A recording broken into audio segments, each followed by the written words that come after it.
आज का हमारा टॉपिक होने वाला है नेचुरल गैस के बारे में। जानते हैं इसके बारे में क्या लिखा हुआ है? देखा जाए, लिखा हुआ है natural gas is found in petroleum deposits and is released when crude oil is brought to the surface. अब देखिए, जैसा कि आपने पिछले क्लास में जाना पेट्रोलियम के बारे में, पेट्रोलियम आपका धरती के अंदर से निकलता है ना, जहाँ पे कि आपके बहुत समय पहले जानवर सब जाकर मर गए होंगे और उसके ऊपर एक मिट्टी का लेयर चढ़ गया होगा, तो वहीं से हमारा पेट्रोलियम निकलता है। तो पेट्रोलियम जब हम लोग बाहर निकालते हैं ना, पेट्रोलियम को जब हम लोग बाहर निकालते हैं क्रूड ऑयल के रूप में, यानी कि कच्चे तेल के रूप में, तो उसी समय आपका एक गैस उत्पन्न होता है। उसी गैस को हम लोग क्या कहते हैं? Natural gas. नेचुरल गैस नाम क्यों पड़ा है इसका? इसलिए इसका नेचुरल गैस नाम पड़ा क्योंकि ये नेचर के द्वारा है, हमारे यहाँ पे किसी प्रकार का हाथ नहीं है इसमें, है ना। तो जैसे सपोज मान लीजिए कि एक बहुत बड़ा गड्ढा है, उसमें आपका क्रूड ऑयल है, उसको आप बाहर निकाल दिए, ज़मीन पे लाके रख दिए, तो ज़मीन पे लाके रखने के बाद उस क्रूड ऑयल से गैस बाहर निकलता है, उसी गैस को हम लोग कहते हैं नेचुरल गैस। तो अब आपसे पूछ दे कि नेचुरल गैस आपको कहाँ से मिलेगा, तो आप क्या बताएंगे? पेट्रोलियम से ही मिलेगा। पेट्रोलियम बेसिकली मतलब क्या? क्रूड ऑयल से ही आपको मिलेगा। तो पेट्रोलियम का ही एक और प्रोडक्ट है आपका, कौन सा?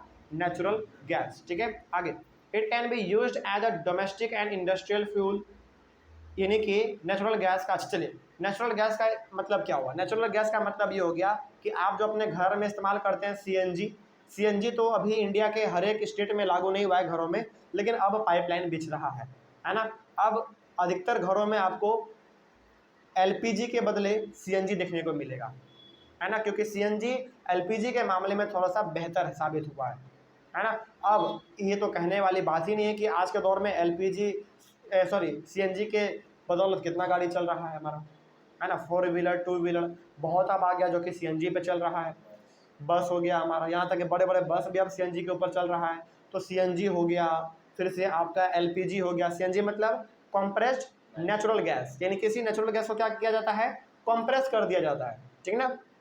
उसके बाद एलपीजी लिक्विफाइड पेट्रोलियम गैस, यानी कि वो इसी पेट्रोलियम से ही आपका एक और गैस निकलता है, लिक्विफाइड पेट्रोलियम गैस, वो उसको हम लोग लिक्विड के रूप में कन्वर्ट कर देते हैं। तो ये दोनों जो एग्जांपल है आपका, ये दोनों का दोनों एग्जांपल आपका हो गया नेचुरल गैस का, सीएनजी और एलपीजी, जिसको कि हम लोग अपने घरों में इस्तेमाल करते हैं।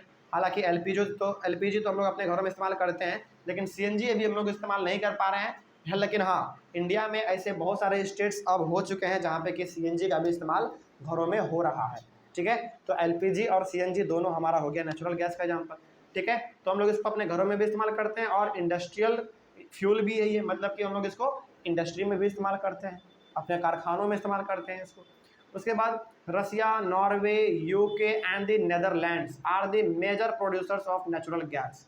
तो ये कुछ ऐसे कंट्री हैं जो कि नेचुरल गैस के मामले में बहुत आगे है, मतलब कि यहाँ पे नेचुरल गैस बहुत ही ज़्यादा प्रोड्यूस किया जा रहा है। प्रोड्यूस किया जा रहा है मतलब क्या? आदमी बना रहा है? नहीं, प्रोड्यूस किया जा रहा है मतलब कि यहाँ पे पाया जाता है नेचुरली, ठीक है। आगे, इन इंडिया, लेकिन हम लोग यदि इंडिया का बात करें, Jaisalmer, Krishna Godavari delta, Tripura and some areas of Mumbai have natural gas resource. तो इंडिया में कुछ ऐसे जगह भी हैं, जैसे जैसलमेर हो गया आपका, कृष्णा गोदावरी डेल्टा हो गया, त्रिपुरा हो गया, और कुछ एरिया हमारे मुंबई के जहाँ पे कि आपको नेचुरल गैस रिसोर्स देखने को मिल सकते हैं, ठीक है। उसके बाद very few countries in the world have sufficient natural gas reserves of their own. अब ऐसा नहीं है कि हर एक कंट्री के पास नेचुरल गैस है, नहीं, ऐसा बिल्कुल भी नहीं है, क्योंकि देखिए, जहाँ पे पेट्रोलियम होगा वहाँ पे नेचुरल गैस होगा। तो क्या पेट्रोलियम हर एक कंट्री में पाया जा रहा है क्या? नहीं, कुछ कुछ ऐसे कंट्री हैं जहाँ पर कि पेट्रोलियम पाया जा रहा है। तो ऑब्वियस ही बात है, जहाँ पे पेट्रोलियम होगा वहीं पे नेचुरल गैस होगा। तो हर एक कंट्री के पास सफिशिएंट मात्रा में नेचुरल गैस नहीं है, उनको बाहर से खरीदना पड़ता है, ठीक है। आगे इसके बाद बात कर लेते हैं हम लोग एडवांटेज के बारे में कि नेचुरल गैस का क्या एडवांटेज है, देखते हैं इसके बारे में। देखिए, it is easy to transport because it can flow through pipes. सही बात है। देखिए, हालांकि जो आपका घर में जो आएगा ना, अब सीएनजी आने वाला है और हर जगह गली मोहल्ले में आप देख भी रहे होंगे गैस का पाइप बिछ भी रहा है ना। तो उसमें आपका बहुत हद तक अब सीएनजी आने वाला है, तो इसको ट्रांसपोर्ट करना इसलिए ईजी हो जाता है क्योंकि इसमें आपको फिजिकली ट्रांसपोर्ट नहीं करना है, यानी कि आपको अपना बल लगा के इसको अपने घर नहीं लाना है। अब ये पाइप के थ्रू आपके घर आ जाएगा, है ना, क्योंकि इंडिया थोड़ा सा अब मॉडर्न हो रहा है। तो इसको ट्रांसपोर्ट करना बड़ा आसान है क्योंकि पाइप के थ्रू आपके घर आ जाएगा। उसके बाद it is cleaner than oil and coal, ये क्लीनर है। क्लीनर मतलब क्या, ये साफ है, ये उतना ज़्यादा पोल्यूशन क्रिएट नहीं करता है। किससे कंपैरिजन में, ऑयल और कोल के कंपैरिजन में। अच्छा, ऑयल का मतलब हो गया, जैसे फॉर एग्जांपल आज के दौर में यदि देखा जाए तो गाड़ी में हम लोग क्या इस्तेमाल करते हैं, बेसिकली आज हम लोग पेट्रोल और डीजल इस्तेमाल करते हैं। वो क्या आपका ऑयल ही तो है, तेल ही तो है। तो उसके कंपैरिजन में और कोयले के कंपैरिजन में नेचुरल गैस थोड़ा सा साफ है, क्लीन है, यानी कि पोल्यूशन उतना क्रिएट नहीं करता है। उसके बाद it is cheaper than oil, यानी कि ये सस्ता है किससे, डीजल और पेट्रोल से। डीजल और पेट्रोल यानी कि ऑयल ही तो हुआ है ना, उससे ये थोड़ा सा सस्ता है।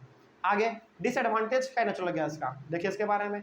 It is a non renewable resource, it means it cannot be replaced once it has been used. अब देखिए जैसा कि आपने जाना अभी कि नेचुरल गैस कहाँ से मिलेगा आपको, पेट्रोलियम से मिलेगा। और पेट्रोलियम क्या था आपका, एक नॉन रिन्यूएबल रिसोर्स है, यानी कि आप उसको एक बार इस्तेमाल कीजिएगा दोबारा वो खत्म हो जाएगा। क्या दोबारा आप उसको रिन्यू कर सकते हैं, क्या नहीं कर सकते हैं। जब पेट्रोलियम को आप रिन्यू नहीं कर सकते हैं तो आप नेचुरल गैस को रिन्यू कैसे कर पाएंगे, नहीं कर पाएंगे। तो ऑब्वियस ये बात है कि नेचुरल गैस भी हमारा क्या हुआ, एक नॉन रिन्यूएबल रिसोर्स ही हुआ। यदि आपने एक बार इसका इस्तेमाल कर लिया तो दोबारा आप इसको रिन्यू नहीं कर सकते हैं, ठीक है। चलिए आगे बढ़ते हैं। इट इज़ हाईली इनफ्लामेबल, मतलब क्या हुआ, अच्छा हमने आपको बताया है, चैप्टर हमने पढ़ा है आपको combustion and flame. Combustion and flame में आपको इनफ्लामेबल का मतलब बताया था, बताइए क्या होता है इनफ्लामेबल का मतलब, जल्दी आग पकड़ ले, है ना। मतलब ये इनफ्लामेबल का मतलब हो गया कोई ऐसा सबस्टांस जिसको कि आग पकड़ने में बहुत कम समय लगता हो।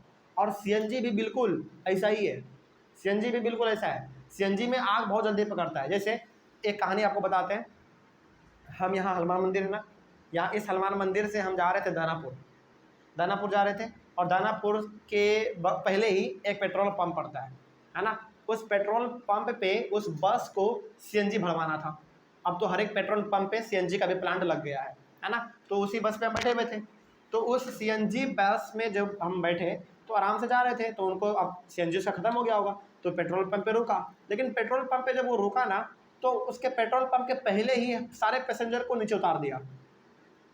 हम लोगों को लगा कि दानापुर आ गया, लेकिन ड्राइवर साहब ने कहा कि अभी आपका दानापुर नहीं आया है, अभी हम लोग जा रहे हैं सीएनजी लेने के लिए।